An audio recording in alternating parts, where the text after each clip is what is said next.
Je vais y venir bientôt. En tout cas, sachez qu'il se déroule en 2 phases. Une première phase pendant laquelle Laurence et moi allons prendre la parole pour vous expliquer les enjeux, notamment de la dématérialisation. Et puis, un deuxième temps fort, convivial, puisque nous allons répondre à vos questions que vous pouvez poser grâce à l'outil de chat à votre disposition en bas à droite de l'écran. Pouvez-vous, s'il vous plaît, me dire d'ailleurs si vous m'entendez bien et si vous nous voyez bien? Parfait, merci. Vous avez donc pris connaissance de l'outil de chat. Alors, pourquoi la dématérialisation? Je vais partir d'un constat macro que nous partageons tous très certainement, à savoir que les entreprises subissent une forte pression, qu'il s'agisse d'une pression liée à l'économie, une pression concurrentielle et une pression liée à la réglementation légale et réglementaire. Parallèlement, il existe des solutions digitales, numériques, qui sont à votre disposition et que vous ne connaissez pas forcément pour autant les uns et les autres. Et c'est pour ça que nous organisons ce café de la dématérialisation, parce que nous sommes les experts des solutions digitales et que nous sommes à même de porter ce sujet avec vous, pour vous aider à adopter les bonnes pratiques et les nouvelles méthodes de travail. Alors, nous allons aborder la dématérialisation selon un plan tout à fait simple. Nous allons vous sensibiliser aux enjeux, parler de solutions. Et avant de parler des solutions, nous allons évoquer un certain nombre de constats évidents que nous allons détailler pour chacun des 3 thèmes. Alors, au niveau des enjeux, c'est assez simple. Il va s'agir de standardiser, d'harmoniser et de sécuriser vos processus. Il va également s'agir de gagner en productivité, c'est-à-dire faire mieux et plus, avec autant de ressources, d'effectifs principalement, dans un contexte parfois, voire très souvent, de croissance. Donc, comment absorber des volumes sans cesse en croissance au sein de l'entreprise. Et enfin, un enjeu lié aux obligations légales. Alors, pour relever ces enjeux, on va parler de solutions, on l'a dit, mais il faut être conscient de ce que vous vivez, de ce que vous rencontrez au quotidien au sein de l'entreprise. C'est donc nos constats.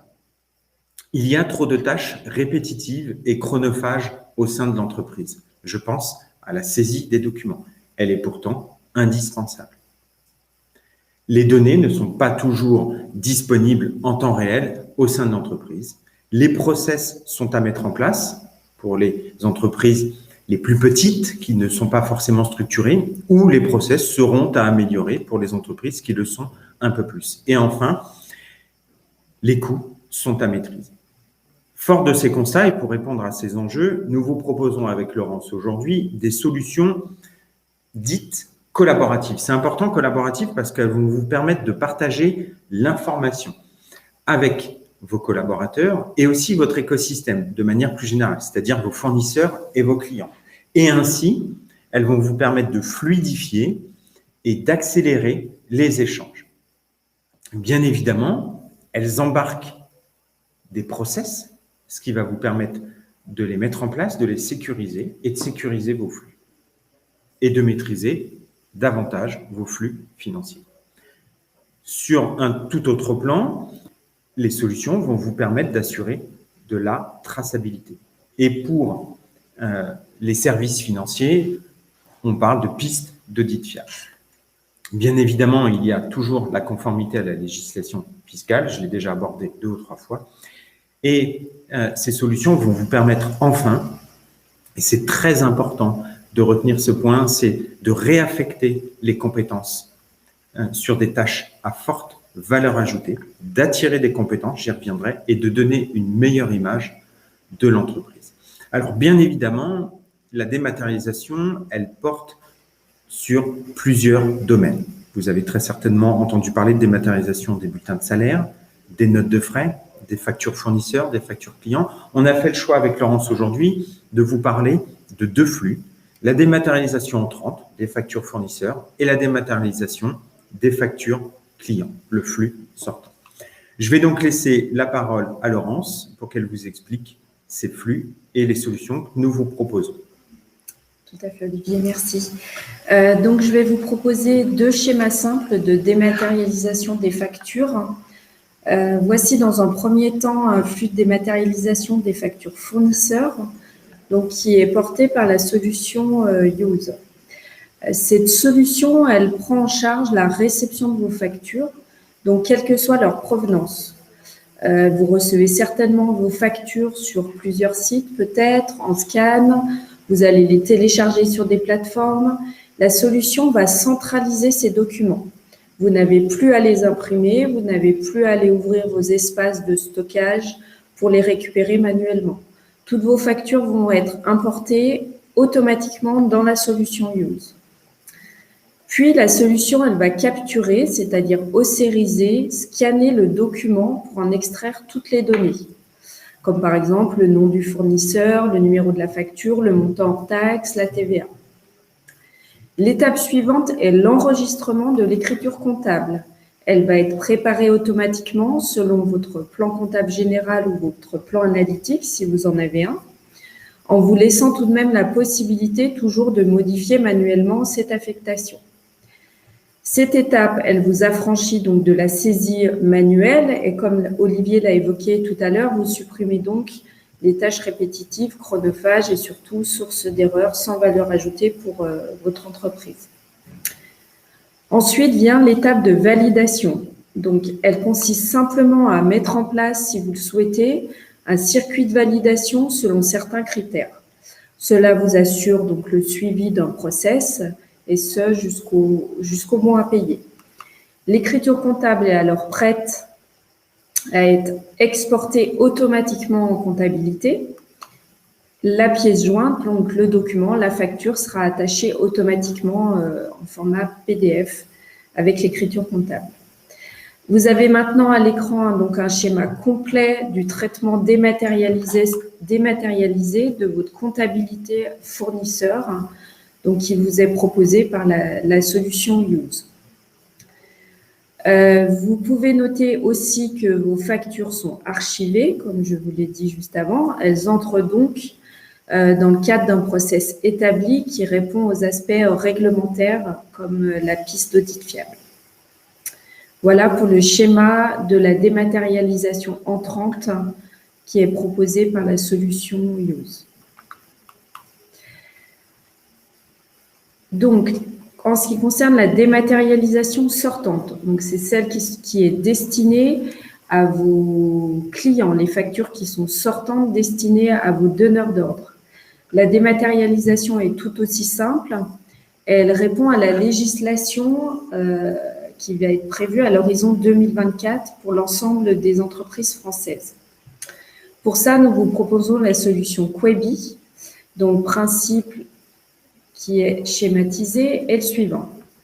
Donc, on part de votre facture client émise depuis votre outil de gestion en format PDF. Quebi va la récupérer et la traiter pour qu'elle soit certifiée, puis dirigée automatiquement vers vos clients selon le format attendu.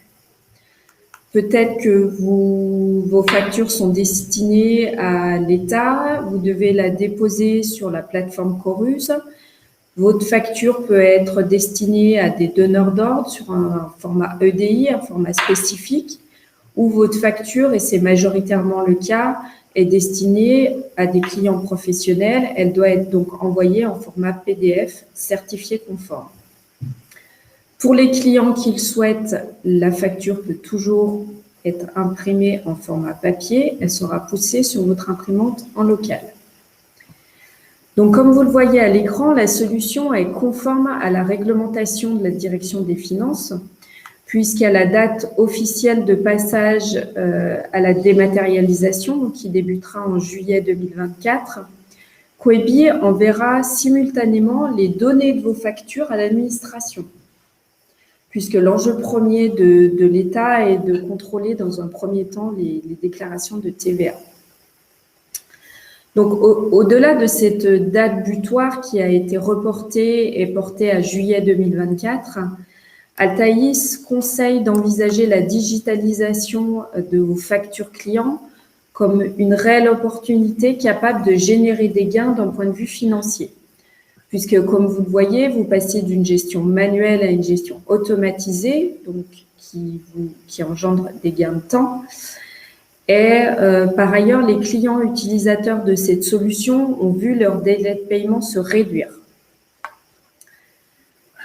Cette solution vous permet de supprimer les tâches associées à l'envoi, les tâches associées aux manipulations, à la ressaisie sur les différents portails et à l'envoi de mails unitaires. Toutes ces tâches qui sont chronophages et sans valeur ajoutée pour votre entreprise. Comme la solution de dématérialisation entrante que je vous ai présentée tout à l'heure, portée par la solution Use, cette solution vous permet de mettre en place un process interne établi et fiable. Voilà pour le schéma de la dématérialisation sortante donc de vos factures clients.